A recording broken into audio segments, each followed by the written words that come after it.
Bom, a gente vai começar falando sobre diabetes, tá? Do tipo 1 e 2, a gente vai dar uma ênfase maior no diabetes do tipo 2, porque o diabetes do tipo 1 normalmente é um cara que ele conhece mais a doença do que o professor de educação física, porque se ele não controlar o quanto que ele usa de insulina e o quanto ele come, ele morre, tá? E o diabetes tipo 2 não, tá? Fora que o diabetes tipo 2, a cada 15 segundos no mundo tem um novo caso ou alguém morre de diabetes do tipo 2. Então a gente vai focar nele, beleza? Qual o melhor tipo de treino para o diabético do tipo 1 e qual o melhor tipo de treino para o diabético do tipo 2? Vamos lá. Só tem um jeito de saber isso, conhecendo um pouquinho a teoria da doença.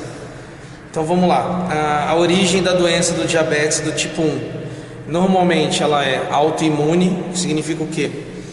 Que alguma coisa no sistema imunológico, por exemplo, está atacando as células do pâncreas e aí o pâncreas produz, mas a insulina não faz efeito, ou não deixa o pâncreas produzir insulina, tá?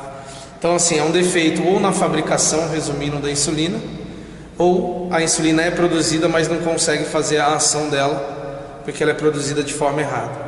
Tudo bem? Tanto no 1 ou no 2 pode ser hipo ou hiper? Não. O que acontece?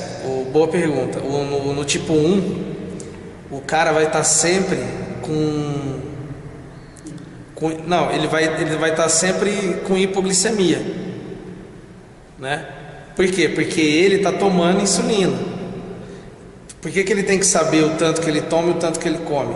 Porque imagina o seguinte: se eu tomo muita insulina em relação ao que eu comi, eu vou ter uma queda de glicose no sangue muito brusca, muito grande, e o cara pode morrer. O cérebro tem um mínimo para funcionar e um máximo.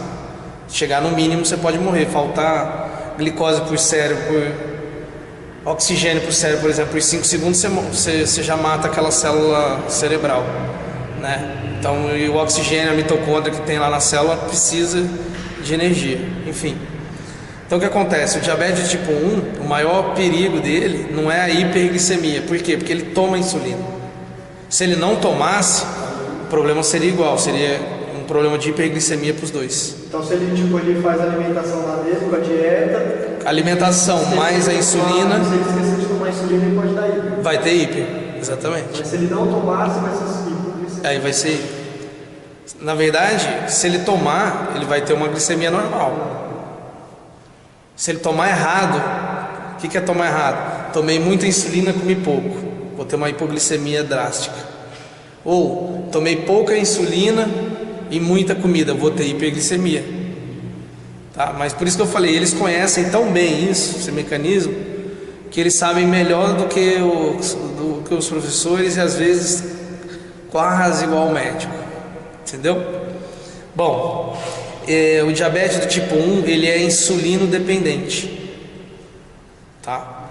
O tipo 2, 80% não usa, não é dependente, não é insulino dependente, só 20%. É só através de dieta que ele controla. Dieta e exercício, a gente vai esmiuçar. Bom, qual que é o tratamento então para o tipo 1? Primeiro, a gente tem que controlar o nível de glicemia. Como que eles controlam isso? De duas formas. Primeiro, é injetando insulina externa. Aí tem a insulina de ação rápida, insulina de ação lenta, de ação imediata, enfim, tem vários tipos que a gente não precisa, você não precisa ter esse conhecimento aqui agora. Bom, então, como que o exercício ajuda a controlar a glicemia no sangue, né? Ele melhora a absorção de glicose. Por quê? Se esse cara, a insulina natural dele não consegue se ligar dentro da célula, depois eu vou explicar isso a fundo, e colocar a glicose para dentro, ele precisa ter um outro mecanismo. Que mecanismo que é esse? O exercício. O exercício ele torna a célula muscular mais porosa, e estimula uma proteína chamada PI3 quinase. Essa PI3 quinase vai estimular, resumidamente, o GLUT4. O GLUT4 vai lá na beira da célula, se liga com a insulina e a glicose entra para dentro. Então, resumindo, o exercício ele aumenta a quantidade de glicose que está no sangue ele carrega mais glicose que está no sangue para dentro da célula. Tudo bem? Isso a insulina já ia fazer sozinha, a insulina que o cara está tomando. Mas se ele fizer exercício, ele pode tomar menos insulina. Tudo bem? Bom, eu falei PI3 quinase, né? Tá errado. É a proteína chamada fósforo AMPK. É o nome da proteína. PI3 quinase a gente vai ver no diabetes tipo 2. Então, só para resumir, assim, o ciclo chama cascata da insulina, é gigante. A gente resumiu aqui do resumo. O exercício estimula fósforo AMPK, que estimula uma proteína chamada AKT, e essa AKT estimula o GLUT4. Isso aí, enfim, estou falando, mas você não tem necessidade tão grande de conhecer igual o diabetes 2. Bom, o que a gente não deve fazer com diabético do tipo 1? A gente não deve exercitar o local que a insulina é injetada. Se você usar insulina de ação rápida, né, você pode treinar tranquilamente essa região que você aplicou. Agora, se for uma lenta, uma NPH, aí você tem que evitar treinar essa região que aplicou. Falando de diabéticos, e quanto ao horário da sessão dos treinos, o mais indicado é que a atividade seja feita, né? Ou seja, quando que o cara vai treinar? Após 1 hora da aplicação da insulina lenta.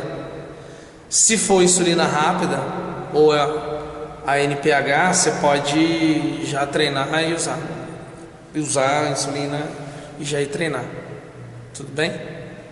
Em que momento não é recomendada a prática de nenhuma atividade física? No momento de pico da injeção de insulina, mas isso o paciente sabe. Senão você teria que decorar tem 6 tipos de insulina. Não tem por que vocês ficarem decorando isso, o cara sabe.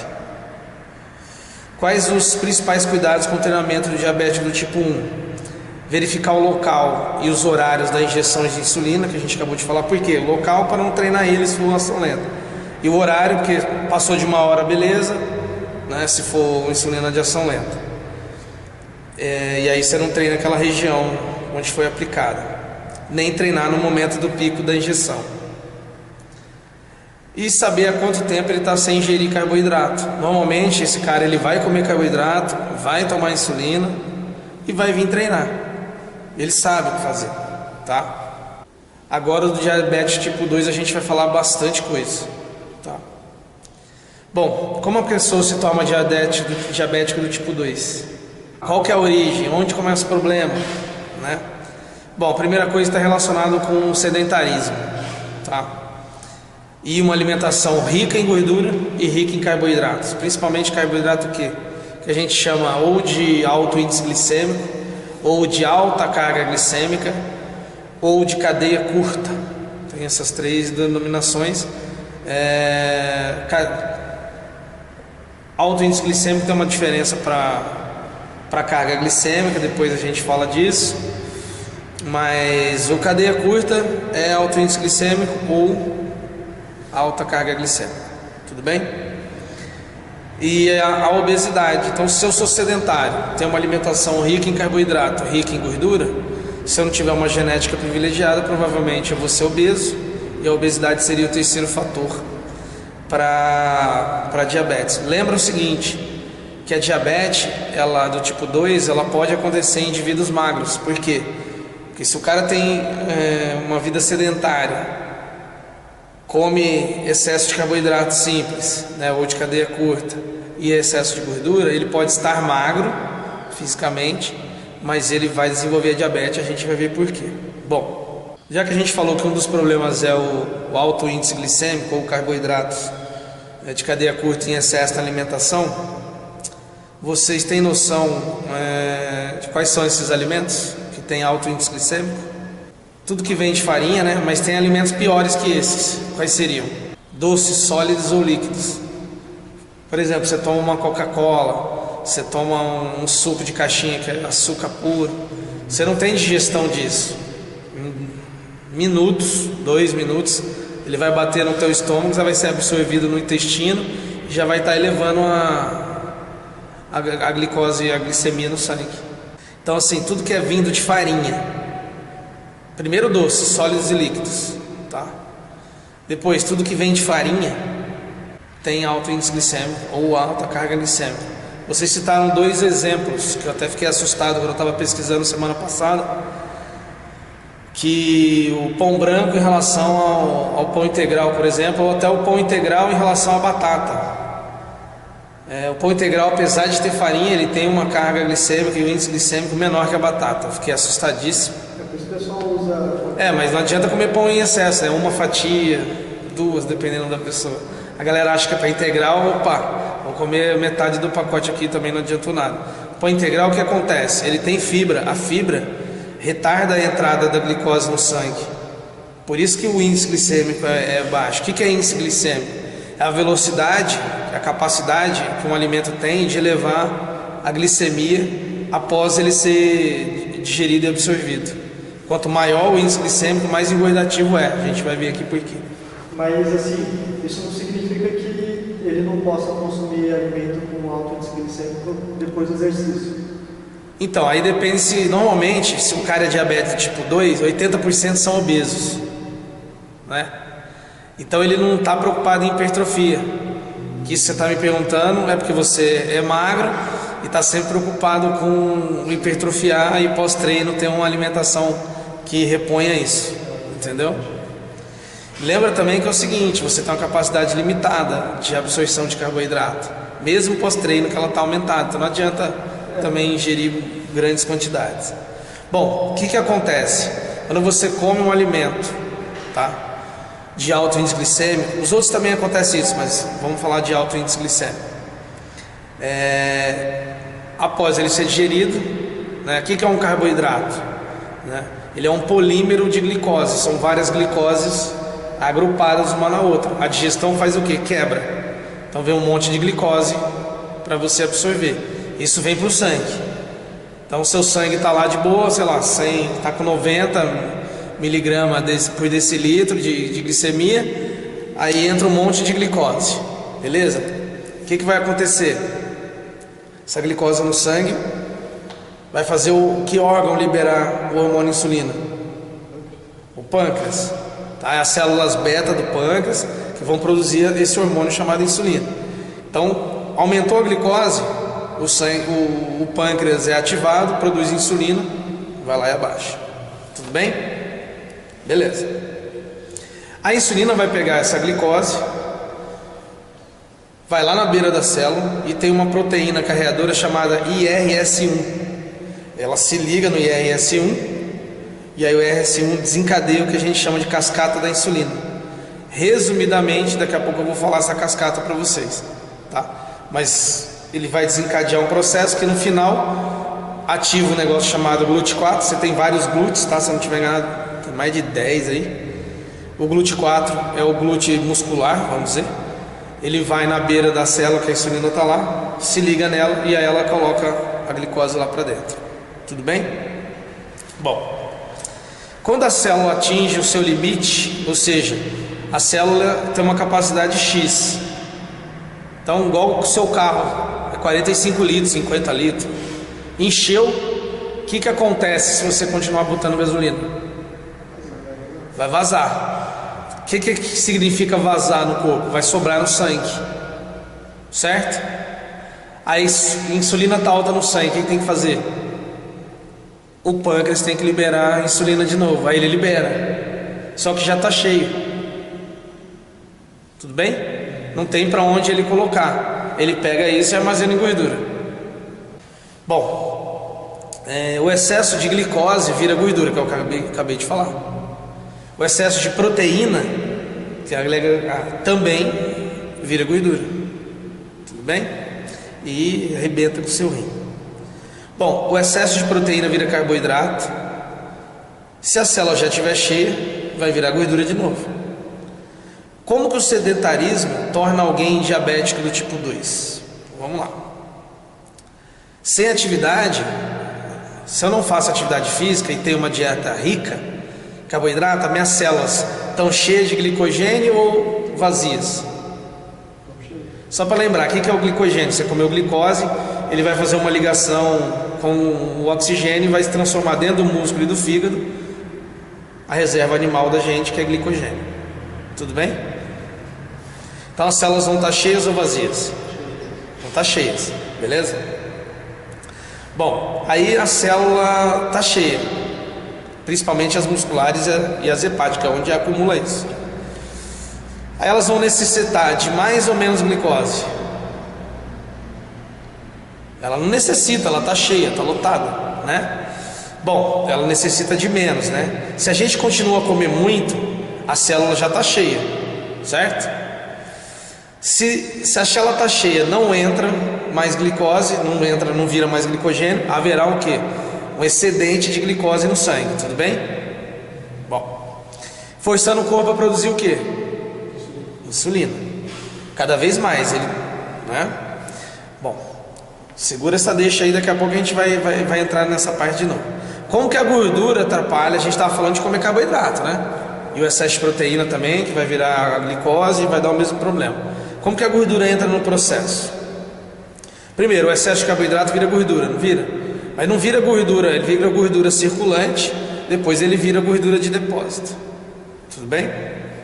O excesso de proteína, já falei, vira glicose, depois vira gordura. O excesso de carboidrato vira gordura e vira gordura circulante antes de ir para o depósito. E o excesso de gordura que vocês comem, que essas pessoas comem, também vai virar gordura circulante. Então o que acontece? O excesso de triglicerídeos, né, circulantes, ele vai se ligar naquele IRS1 que eu falei. Ele não se liga tudo de uma vez, é lentamente o bloqueio. Por isso que o cara vai demorando uma doença silenciosa e ele vai se tornando diabético com o tempo.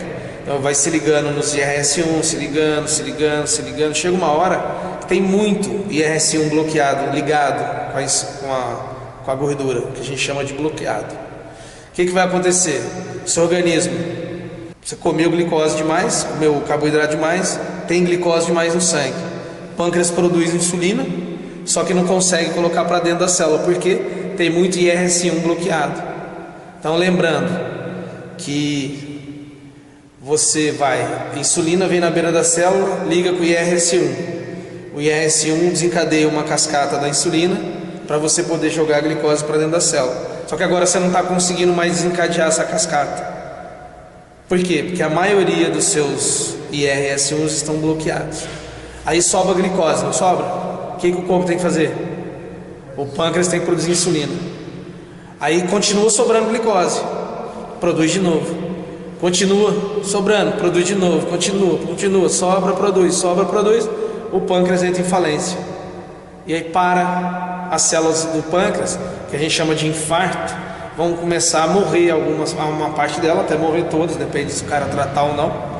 E aí o pâncreas dele para de produzir cada vez menos insulina até ter um infarto no órgão. Entendeu? Isso é reversível?